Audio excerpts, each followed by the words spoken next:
Bonjour tout le monde, je suis très heureuse de vous retrouver après cette petite pause estivale de 10 jours je crois. Donc on se retrouve pour la guidance de la semaine et cette semaine vous avez choisi sur Facebook l'oracle des arbres créé par Jane Struthers comme support à cette guidance. Alors ce jeu permet de travailler avec les énergies et le pouvoir de nombreux arbres du monde entier afin d'en recevoir leur message de sagesse et de guidance. Si vous voulez en savoir plus sur ce jeu, je vous laisse découvrir sa présentation complète dans le labo. Comme d'habitude, je vous mets le lien juste en dessous de la vidéo dans la description. Alors dans l'ensemble, ces conseils concerneront tout le monde, néanmoins un conseil pourrait être plus dominant pour chacun d'entre nous. Et pour le découvrir, comme d'habitude, donc j'ai pigé 3 cartes de ce jeu que je vous présente face cachée. Il vous faudra en choisir une. Alors ne vous inquiétez pas, je vous laisse environ 10 secondes pour faire votre choix avant de retourner les cartes.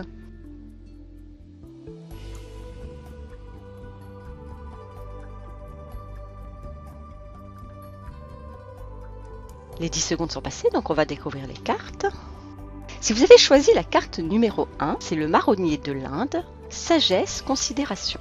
Alors cette carte fait partie des arbres de sagesse, aussi son message permet de nous aider à renforcer notre sagesse et notre conscience spirituelle. Le message du déva de cet arbre est « Mon fruit brun et luisant a beaucoup d'usages pratiques et de plus, les enfants adorent jouer avec moi. Je peux vous apprendre à considérer les avantages et les inconvénients de chaque chose que vous rencontrez, vous aider à obtenir une plus grande sagesse et une meilleure compréhension. » Alors le marronnier d'Inde vous suggère de ne pas juger hâtivement les situations et les personnes. Quel que soit ce que vous vivez, les différents événements que vous rencontrez sur votre route, cet arbre nous rappelle qu'il n'est jamais très sage de faire des conclusions rapides ou de juger les actions des autres de manière superficielle. Si quelque chose ou quelqu'un vous rend perplexe ou fait naître en vous des sentiments plutôt désagréables et que votre mental vous incite à balayer ces sentiments d'un regard cinglant afin de vous en délivrer, cette guidance souhaite vous rappeler d'examiner l'objet de votre jugement sous la lumière d'une pensée réfléchie. Car tout comme le fruit de cet arbre, toxique mais révélant de très belles propriétés médicinales, chaque chose a un cadeau et une richesse à découvrir et à partager. Et enfin,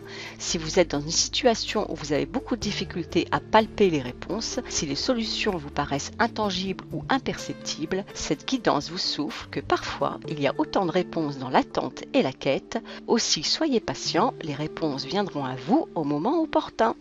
Si vous avez choisi la carte numéro 2, c'est l'être, pouvoir, subsistance. Alors cette carte fait partie des arbres de pouvoir. Aussi son message permet de nous aider à manifester notre propre pouvoir, c'est-à-dire ce qu'on appelle notre pouvoir personnel dans le monde, et donc à contribuer à être créateur de notre vie. Alors le message du déva de cet arbre est « Mon bois a été utilisé pendant des siècles et mes noix fournissent de la nourriture pour les animaux.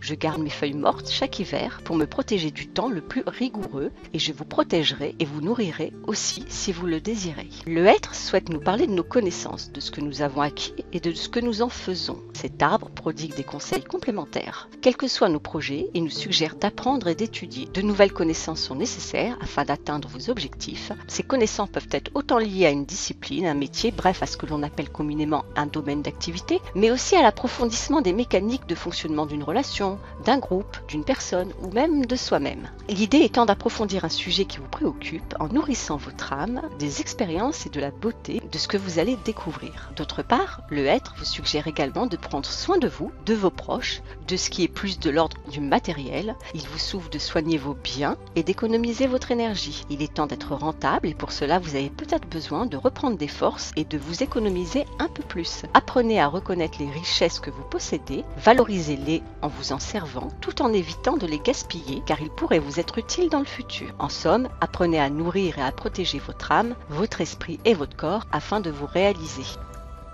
Si vous avez choisi la carte numéro 3, c'est le cerisier, pouvoir, pureté. Cette carte donc fait partie également des arbres de pouvoir. Aussi son message permet de nous aider à manifester notre propre pouvoir personnel dans le monde et à être créateur de notre vie. Le message du déva de cet arbre est « Pensez à mes belles fleurs qui étincellent au lever du jour. Imaginez-les danser dans la brise pour signaler la mort de l'hiver et la naissance du printemps. Je suis relié au cycle de la nature et peux vous montrer comment devenir un avec eux. » Le cerisier nous invite à nous concentrer sur l'essentiel, tout comme le fait chaque élément de la nature qui vibre au rythme des saisons, sans s'embarrasser de considérations inutiles à leur propre évolution. Cet arbre nous suggère de nous délier de ce qui bloque notre propre épanouissement, quelle que soit votre situation. Identifiez ce qui vous alourdit et vous empêche d'avancer. Cela peut être certaines formes de relations, un sentiment de culpabilité, des regrets, de l'anxiété ou toute autre forme de sentiment dit négatif. Allégez vos épaules et vous verrez que le chemin vous semblera beaucoup plus agréable. Le cerisier vous conseille de ne pas vous compliquer la vie avec des choses qui n'ont pas ou plus d'utilité. Ce conseil s'applique également à ce que vous mangez. Si vous êtes particulièrement fatigué, évitez les produits toxiques dans votre alimentation. Et si vous avez des difficultés à vivre le sentiment de joie, si vous vous sentez accablé par la vie, cet arbre vous souffle d'observer la nature et ses cycles avec un regard d'enfant. Émerveillez-vous d'une simple fleur, apprenez à apprécier toutes les petites choses qui sont autant de beauté, des trésors qui savent emplir de joie ceux qui ont appris à les reconnaître. En somme, débarrassez-vous du superflu, du surplus, de l'inutile, du toxique, afin de tendre vers plus de pureté dans votre vie. Ce nettoyage vous permettra de vous sentir plus léger et de progresser, quels que soient vos projets. Si vous souhaitez une guidance personnalisée ou une consultation avec le tarot, comme tous les lundis soirs, j'ai remis les disponibilités pour cette semaine. Je vous mets le lien pour y accéder juste en dessous de la vidéo.